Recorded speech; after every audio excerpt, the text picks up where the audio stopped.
developing merely the analytical methods for a complex biological will take longer than a year. Longer than a year to develop the methods to evaluate what you have in your hands and how it breaks down over time, how consistent it is from batch to batch, and get all of those tests and those results agreed with the regulator over 1 year, just for the manufacturing tests. It cannot be done. So when you hear Bill Gates, that wonderful scientist, telling you that the plan is to get from pathogen to vaccine in 90 days, my blood run cold. So Dr. Mike Yeadon is the most senior former pharmaceutical research executive speaking out anywhere in the world. His first degree was a joint honours in biochemistry and toxicology, the study of how our bodies work at a molecular level and how toxic substances can injure us, also at a molecular level. As an undergraduate student, he was assigned to work at 2 UK government secret establishments, Porton Down, called the Chemical Defence Establishment, and Aldermaston, the then HQ of the National Forensic Science Service. He then conducted doctoral research into the way opiate drugs like morphine and fentanyl depress respiration. He was awarded his PhD in 1988 and worked in pharmaceutical and biotech R&D ever since. At Pfizer, Dr. Yeadon became vice president and worldwide head of research into allergic and respiratory disease therapeutics. Leaving Pfizer in 2011, Dr. Yeadon spent the next decade in biotech. He consulted to over 30 biotech companies. He also founded and led as CEO and sold his own biotech, Ziarco, to Novartis in 2017. Mike has campaigned tirelessly and entirely pro bono for almost 5 years, trying to understand what he saw early on were crimes against humanity, becoming increasingly firm in his assessment that humanity is under the most extreme threat we have ever faced. Driven by his own intolerance of injustice, he campaigned for more than a year before regaining his faith in God, the real reason he's continuing to speak out, regardless of the personal risk to himself. Yes. So, good afternoon, Vienna, and anywhere else in the world that can hear me. Thank you for being in attendance. That tells me you've realised that what we have been told by the authorities over recent years is not true. And I say, when you detect the authorities are lying to you, you should never believe anything else they tell you. If they've lied in ways that could cost you your health or your life, they have given up any trust you might put in them. So I ask people, stop listening to liars. The official sources of information are all lies. Don't turn your television on, don't read the paper, they will be lying to you. Okay? That's a real problem. So the two main lies, you've just heard my talk about the so-called pandemic. There was no pandemic. There was no additional new cause of illness, this so-called virus. It was all a lie.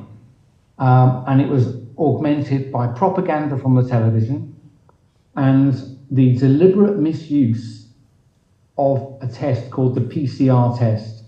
So when people had their normal illnesses, they were told, oh, you have COVID. And then when people died or were killed in hospitals or care homes, they were told, oh, they died of COVID. That is the pandemic, medical murder and misattribution, wrongly blaming as a cause of death something that doesn't exist. And that explains why your politicians and mine carried on having parties and traveling the world, attending meetings, and they would shake hands. That's not because they're brave, ladies and gentlemen. It's because they damn well knew there was nothing happening at all. That's what has happened. And they've planned this for many years. I can find evidence going back 50 years, seriously. 25 years worth of planning for pandemics on a tabletop in initially military establishments in America and eventually involving all authorities across the world, including China, the EU, and my country, Britain, as well. So pandemics don't happen. There wasn't a pandemic. There won't be a pandemic. They're immunologically impossible, but you've been lied to, so then they can frighten you, then they can take away your liberty, and then eventually persuade you to roll up your sleeve and get injected. To get injected with materials that I believe I have just demonstrated are intentionally harmful. Intentionally harmful. And the number of people killed are in the tens of millions at least. Now, if they killed enormous numbers of people in one go, we would wake up. So they've calibrated the rate of death so that over a number of years they can murder as many people as they want. So that's very important. I want to mention one other thing, and then I'm going to make a special plea. The one other thing, I mentioned evidence going back 50 years. The organization that came up with the idea of infectious diseases going out of control and moving between countries was a group called the Club of Rome. They do exist. You can look them up. They were founded by people who are so wealthy that they have foundations named after their family. That wasn't the only story, that lie that they came up with. At the same time, the same people came up with another lie, which as soon as I mention it, the penny will drop, the pfennig will drop, you will know I'm telling the truth. The other lie, they wanted a big thing that could only be addressed by operating above the level of your nation. Couldn't be solved on your own. That second lie was the lie that human release of CO2 will warm the climate to a crisis point. That is an absolute lie. I'm a good enough scientist to be able to read original scientific papers and to find people like me who've spent all their life in a particular area of research, so climate, atmospheric physics, and so on. I've spoken to those people, like me, who are censored, and they too tell me it's an absolute lie. We do not need to reduce our carbon footprints. We have not warmed the planet. We're not going to warm the planet because CO2 is such a weak greenhouse gas, it cannot possibly cause changes in temperature. The things that change temperature over time are two things: solar output variation and the variation in the orbit of the Earth. Those are the only two things that make huge differences, and you driving an electric car will make no difference to those. But if you have no petrol or diesel car, then you're restricted to the range in the battery, and worse, a remote computer can disable your vehicle and stop it being charged. That is the purpose of them. You will have heard of 15-minute cities. You will have heard you will own nothing and be happy. You know, unfortunately, there is a conspiracy. There's nothing theoretical about it. The same group of people have lied to us about pandemics so as to inject you with intentionally dangerous materials. And they've lied to you about climate so they can take over your lives, remove your freedoms, and in my view, over time, they're going to murder lots of people. I think they're actively evil, and I think they've been plotting this for a very long time. So I have one request again. Well done for being here. You are awake enough to know that you can't trust your governments or doctors ever again. Only each other, and you need to work out what's going on because no one is coming to save us. You can save yourself, nobody else is going to do it.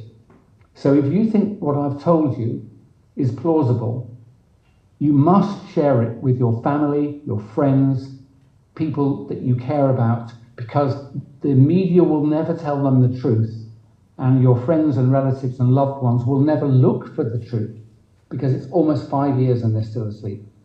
So it is down to you. I'm sorry to put the burden on you, but if you don't persuade other people you care about, they will be lost and we will lose everything. So with that, I'm going to pause, and I thank you very much for listening to me and doing something with this information. Dr. Yin, do you hear me? Yes, I do. Yes, I can hear you. Perfect. So thank you so much, Dr. Eden, for your time, for being here now also live. My name is Martin Rutter, and the media in Austria called me 100 times conspiracy theorist, and so as a proved conspiracy theorist, I have some questions which will be hopefully interesting. But first of all, I'd like to say we will never ever censor anybody. We will never ever work together with any kind of globalists, no Freemasons or other enemies of the people in this world. So that's why we will never censor you or anybody else. The first question out of 4, I think, is, I'm not sure if you can answer it, but if you can, would be great. What do you think will happen next? Will there be, as Mr. Gates told us 2020, a new pandemic or something like this? And if yes, is this maybe the way the vaccination works?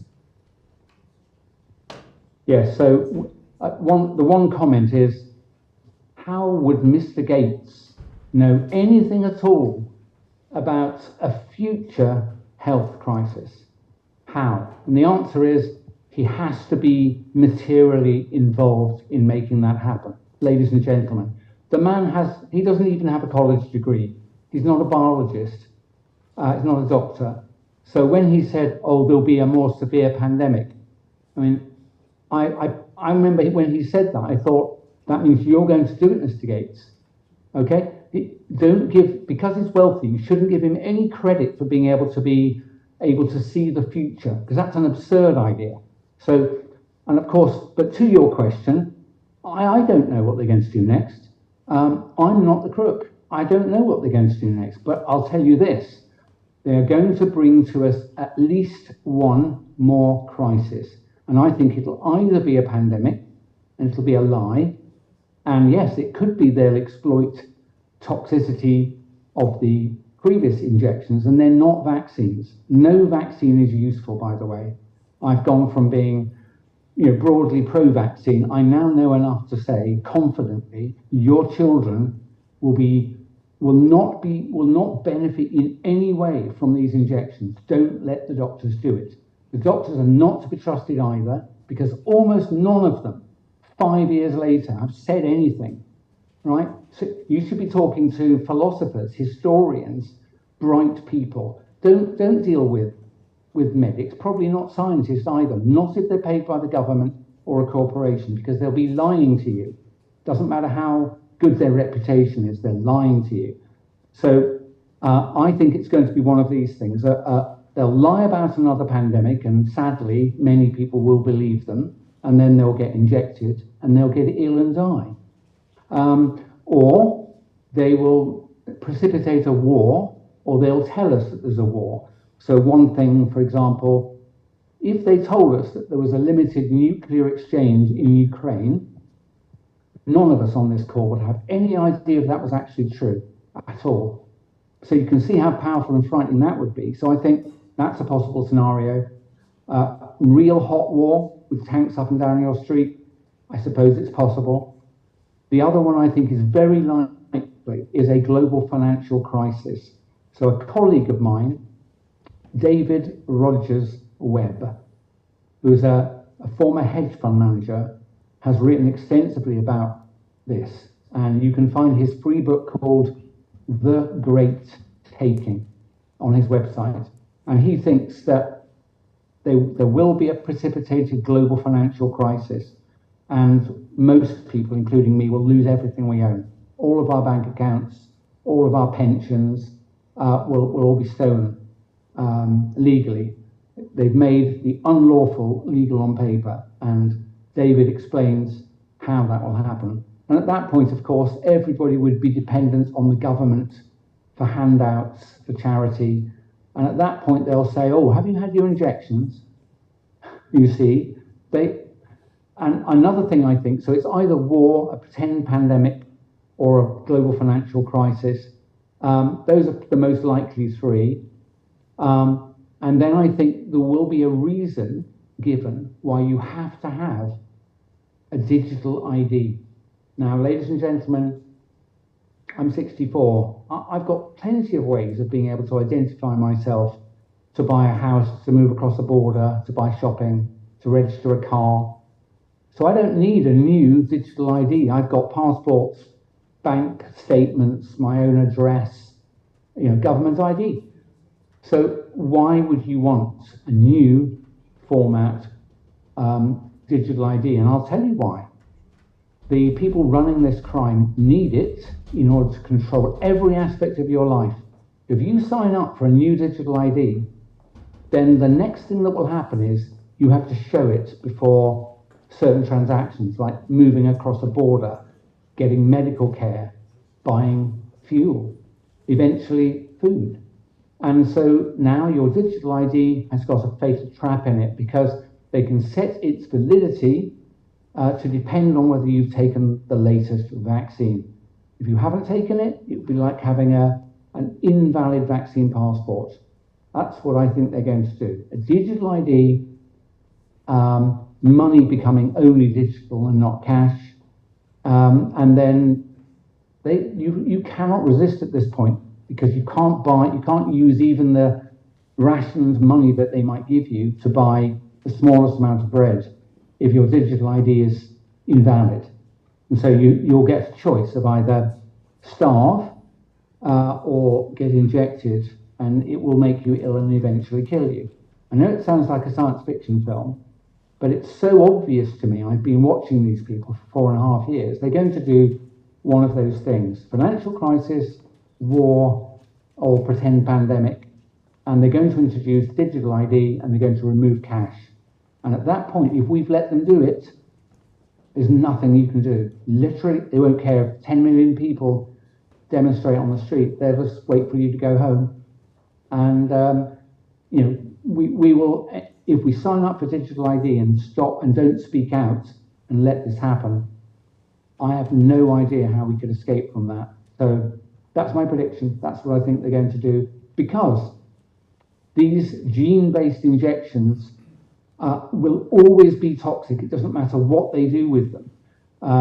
The first time I saw them, which was about 20 years ago, they were being suggested to us as novel ways to treat unusual cancers, perhaps in the brain.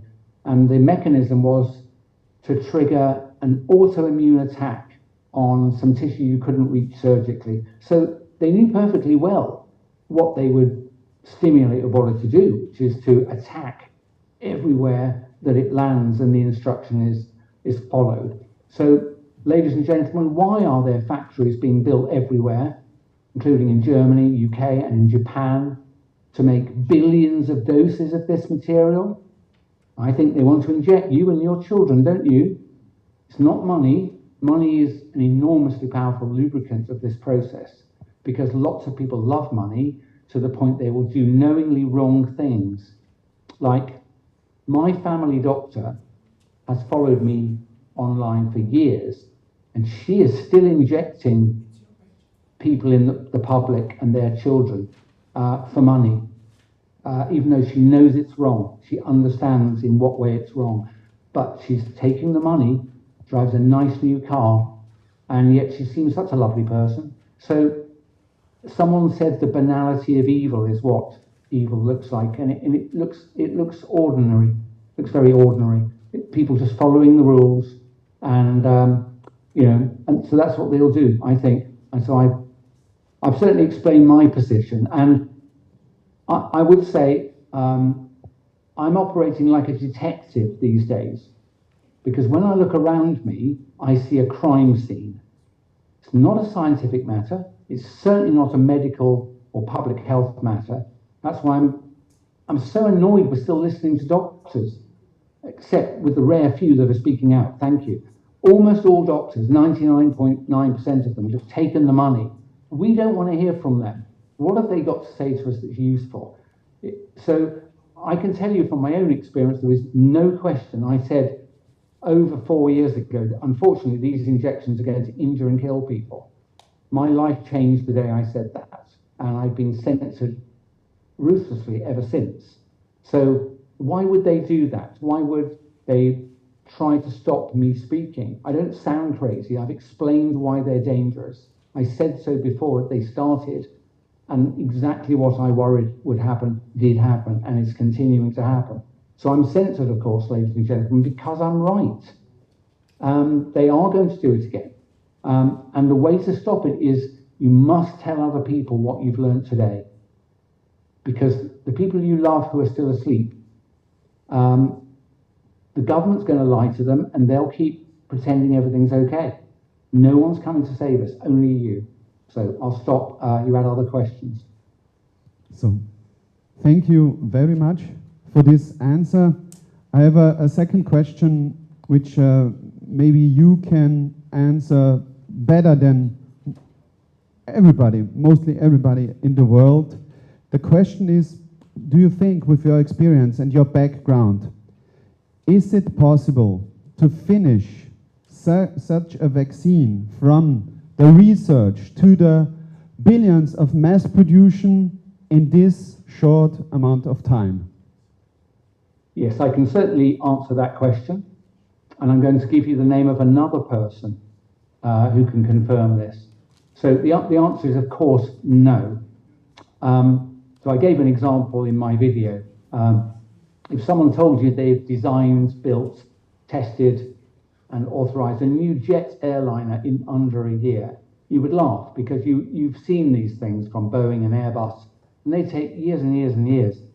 And it's not because people want to go slow. It's because you often can't do Operation B until you've done Operation A and learnt the results. Yes, so if you're doing wind tunnel tests and then you were going to modify the shape of the tail, you can't jump to changing the shape of the tail. You have to do the wind tunnel first, evaluate the results, then make the engineering change.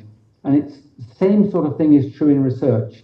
You have to undertake an experiment, observe the results. You may have to redo the experiment under different conditions, get the results, and use that information to amend something, like a formulation or a dose, and then you do it again and again. And the process of clinical testing, for example, my experience was extensive in what's called phase 1 trials, the first exposure to humans. And I would say, on average, it took 1 year to go from the intention, the decision to do a volunteer study, to getting the results. 1 year.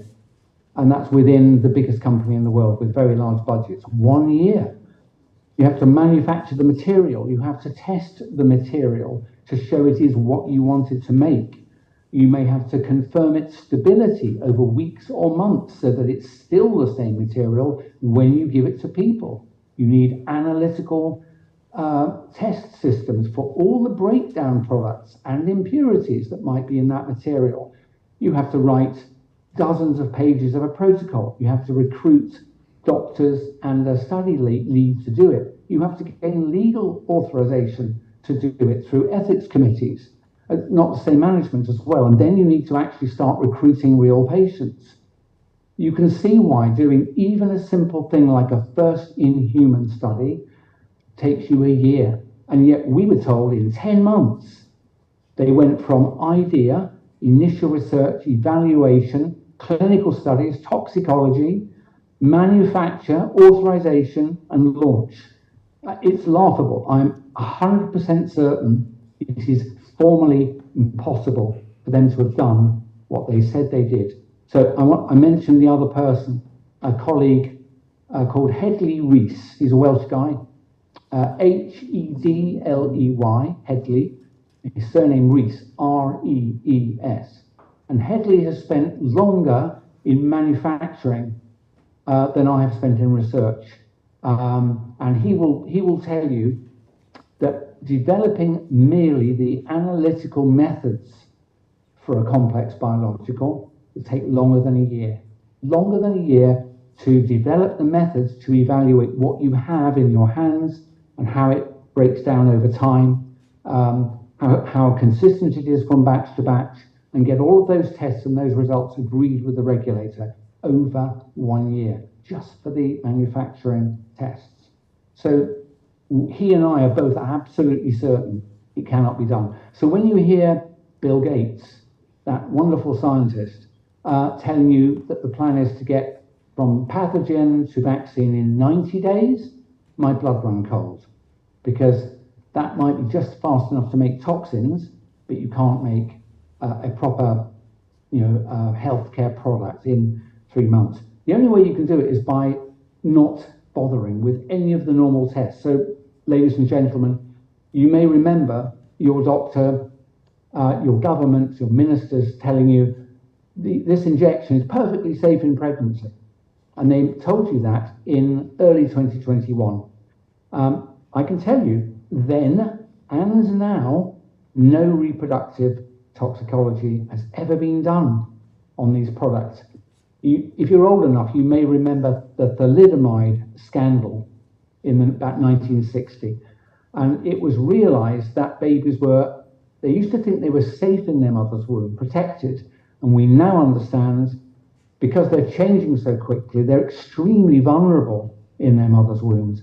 And the rule has been for 60 years, you never ever voluntarily expose a pregnant woman to a novel substance. You just don't do it because they are presumptively toxic to the fetus.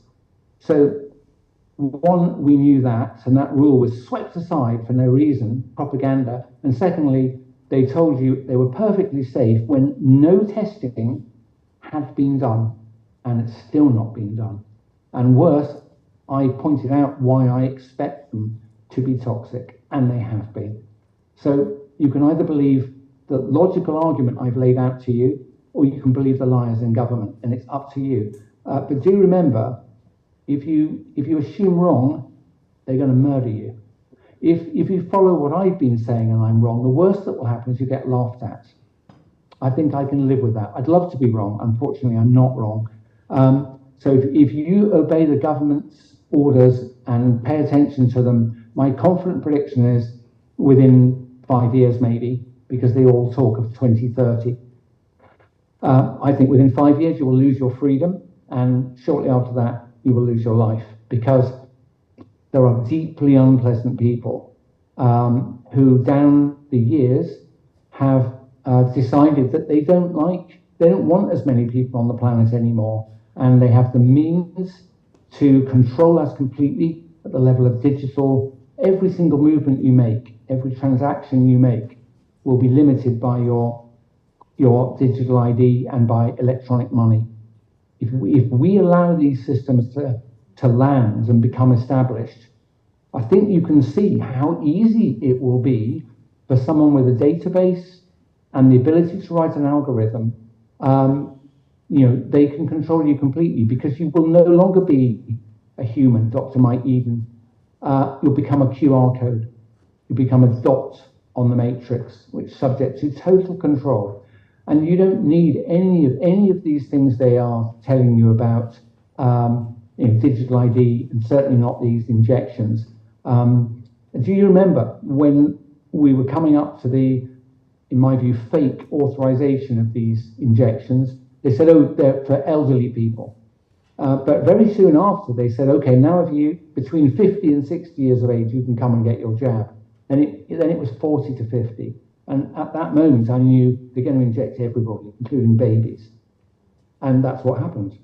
Eventually, in some countries, you couldn't go to school if you weren't injected, or you couldn't go into a public building. It's like, it's so mad, because at one hearing, the Pfizer executive, I think she's called Janine Small, something like that, Welsh lady, and she said, oh no, we were moving at the speed of science, remember? They didn't do any tests to see if their injections would reduce transmission. But that was the only reason why you would be forced to have it, so that you wouldn't infect grandma or a stranger, since they knew it didn't do anything to transmission. That, ladies and gentlemen, is because there was nothing to transmit.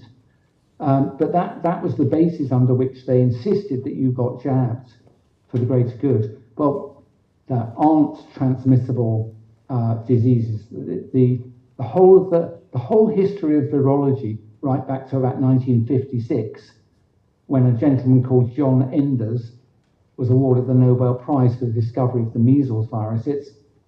I'm afraid it's horrible lies, but absolutely every part of virology is fake. I didn't realize that either until the last few years. So don't worry about being told about viral diseases. What they do is they always assign to an existing disease an imaginary virus. So people who've got a disease of blood clotting or of bleeding, they'll tell you it's Ebola or a hemolytic virus, or basically they're all fake. The diseases are real, but they're not contagious, and they're not caused by novel viruses. But we are so easily frightened of illness and death, I'm afraid, that the scam works almost every time. Personally, I'm no longer frightened of death at all. I've had a good life, and like most people, I've come to terms with the fact that at some point in the future, I won't be here, and I'm okay with that. So why would I worry about between now and then and let my life be completely controlled by fear? And so I urge you, don't let your life be controlled by fear. Make your own decisions and turn off the television set and never put it back on again. I threw out mine, all of ours, 4 years ago, and we never watch any television anymore because it's propaganda. The news is all propaganda, and most of the dramas also are used to engineer social cues to get you used to things that if you were just presented them cold, you would go, that's not right. Like the enormous preponderance of information about transgenderism. It's like, that wasn't there 10 years ago.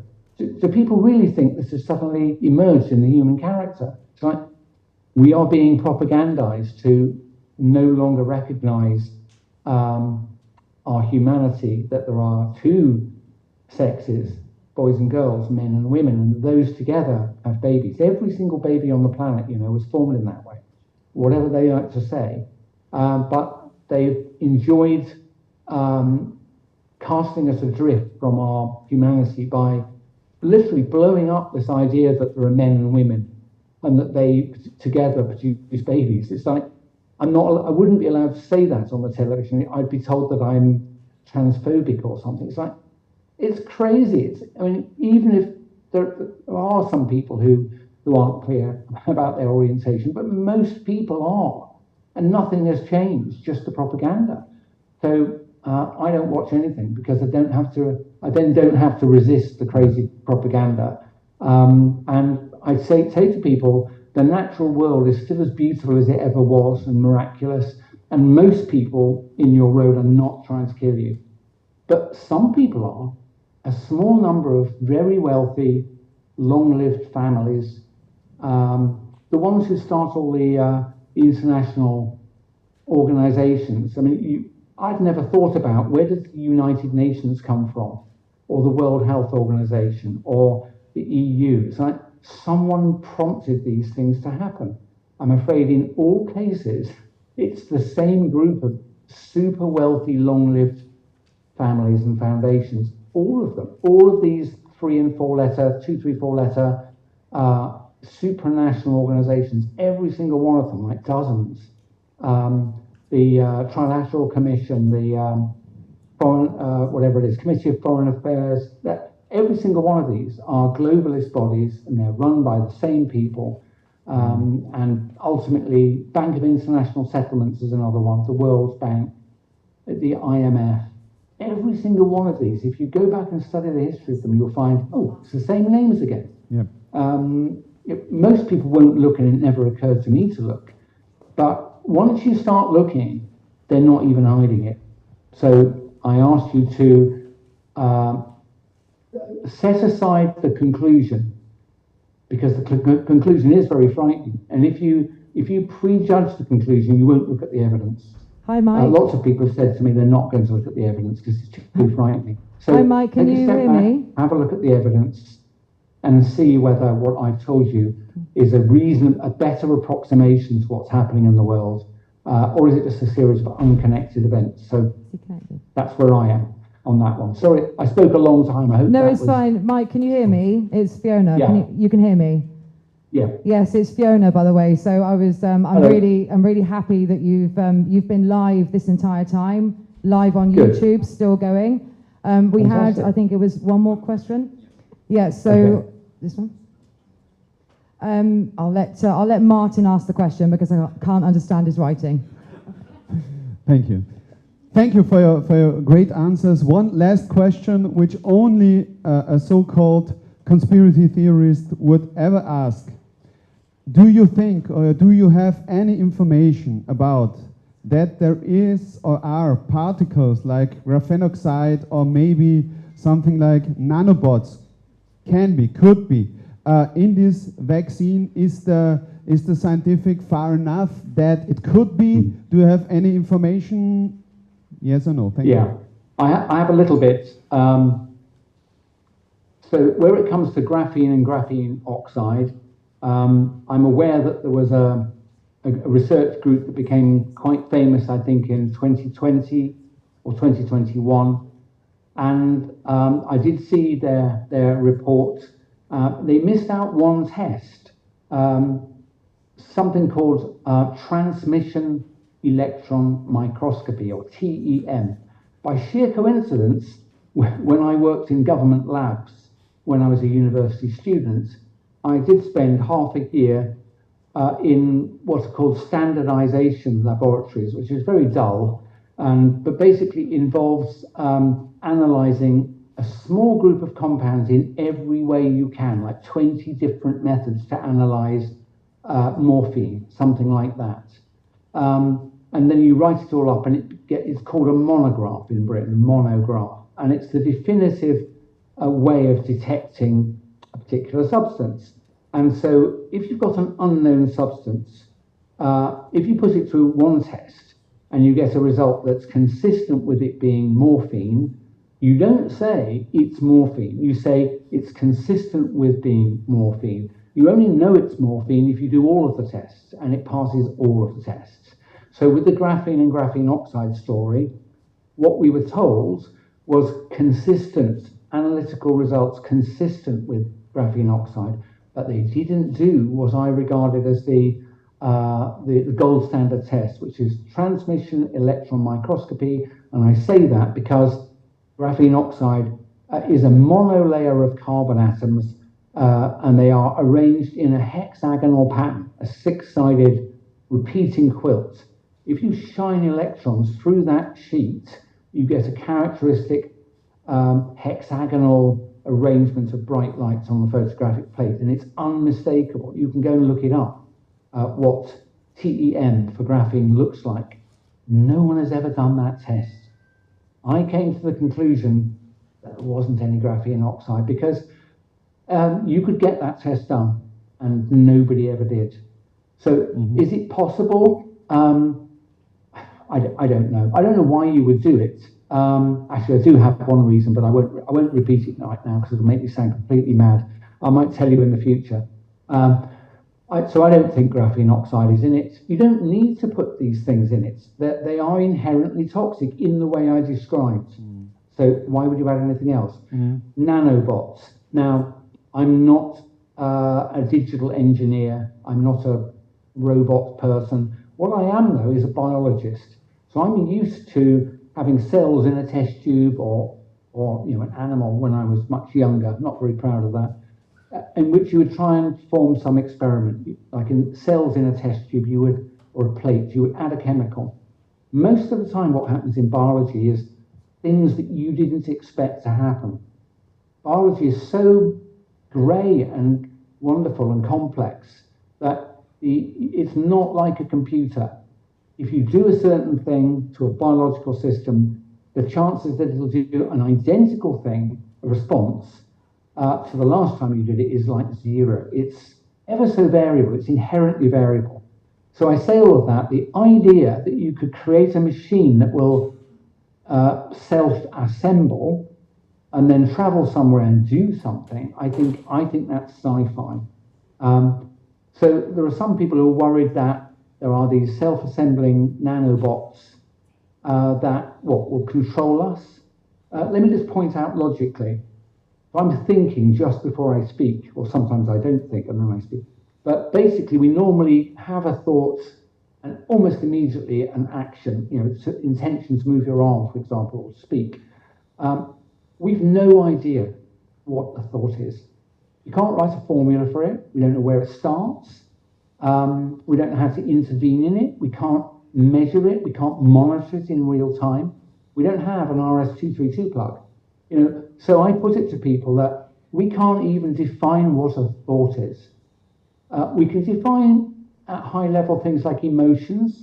So fear, there are characteristic stereotypical reactions that occur in your body, in your face, in your biochemistry, in your heart rate and so on, your skin, when you're terrified or excited. There are certain characteristic things. So I do think it might be possible to engineer manipulation of your emotions at high level to make you frightened or sleepy or something like that, probably to kill you. But I don't think they could inject thoughts into you. That's completely nuts, because if you don't know what a thought is, if you can't define it and write it down, can't write a program or subroutine to then download it into a person, that's logically nuts. So I'm not worried about those things, Martin, but I'm very worried about the tens of billions of doses of mRNA-based injections that are somewhere in a cold storage in Japan or Germany or Britain or America. Because I don't believe the people who've done this are going to stop. I think our job is to make them change their angle of attack, possibly to delay the attack. And some people think we may already have driven them back by several years. That might be Mike. true. And I think we should carry on doing that. I think it's very difficult to expect them just to go home and fold their tents and go away. But Mike, can you hear me? Yeah. I really, really, really, really don't want to cut you off. This has been so That's successful. Okay. Yeah, we've got so few amazing speakers left today, but this Absolutely has fine. been fantastic. I just want to quickly, whilst you're here, because me and Mike have worked together for a while now, I want to thank Martin and Britta, the organisers of today, for facilitating you joining us, not only playing your video totally uncensored and uncut, but for allowing you to be here, to speak live and to say everything that you've needed to say. I second all that you said. Yeah. And that you've been a wonderful colleague to work with, a great person too. Thank you so much, Mike, for joining us. I just wanted to mention, before we say thank you and goodbye, Mike is heavily censored on social media, and for the sake of people also watching on YouTube, you can follow Mike on Telegram. It's Dr. Mike Yeadon Solo Channel. Technically all one word. Oh, there we are. Fabulous. Dr. Mike Yeadon Solo Channel. And on CoviLeaks on Twitter or X, CoviLeaks. All of Mike's content will be uploaded to Twitter. And I think we've all got an obligation to share it. So that's all I'm going to say. Thank you again, Mike. Thank you, everyone, for watching. And thank you, Martin and Britta. You've been amazing today. Thank you.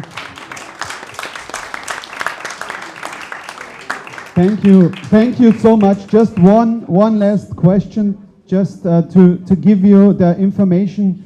Your name is known in German-speaking countries, but not everybody knows these brilliant ideas and also what you have to say. So I hope we, in future, maybe can make something like an interview and try to get this also in other languages with AI. We want to get it to French, to Italian, and to other languages, that your informations spread mostly in more languages, in more countries. And I hope you have time for interview together with me and other persons, hopefully. Yeah, I would be very happy to do that.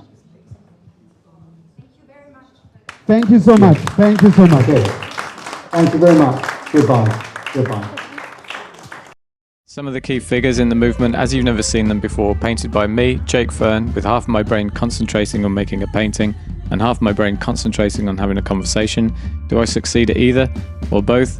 You be the judge. Tune in on Tuesday the 17th of December for the first instalment of Resistance GB's 1,000 Words with David Icke. Oh, there you go. Oh, that's far better than I thought.